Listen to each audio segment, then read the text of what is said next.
ఒక్కసారి రాస్తే 100 సార్లు పలికినట్లే అనే సంకల్పానికి దుద్దేడ శ్రీ స్వయంభూ శంభు దేవాలయం వేదిక అయింది.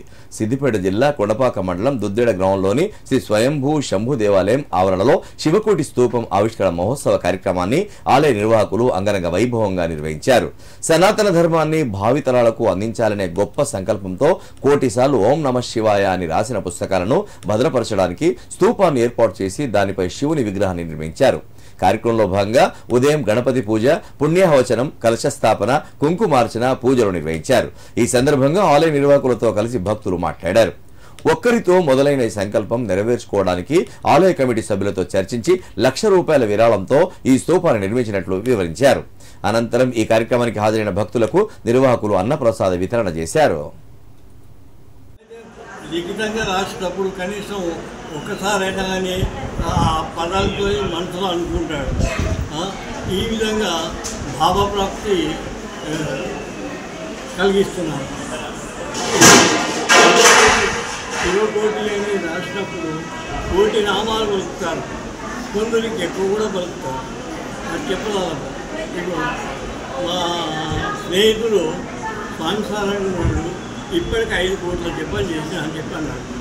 ఏం లేదు, మనం జపం చేస్తాం, కానీ ఆ జపం చేసిన అనేది కనపడదు, మనకు వినపడదు.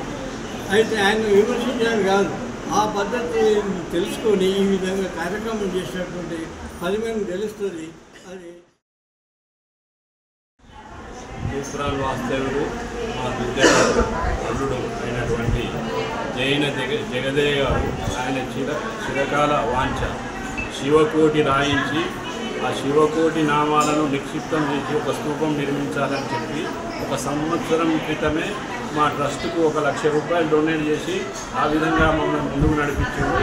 ఆ విధంగా శివకోటి పుస్తకాలు ప్రింట్ చేయించి అందరికీ శివకోటి ఎవరైతే సంకల్పం నుండి రాస్తారో వారందరికీ బుక్స్ ఇచ్చి శివకోటి అంటే ఓం నమః శివాయ అనే శబ్దాన్ని 1,000,000 సార్లు ఒక్క బుక్కు 1,00,000 అట్లా 100 బుక్కులు రాయించి అట్టి పుస్తకాలను ఒక శాస్త్రోక్తంగా వాటిని నిక్షిప్తం చేయడం జరిగింది.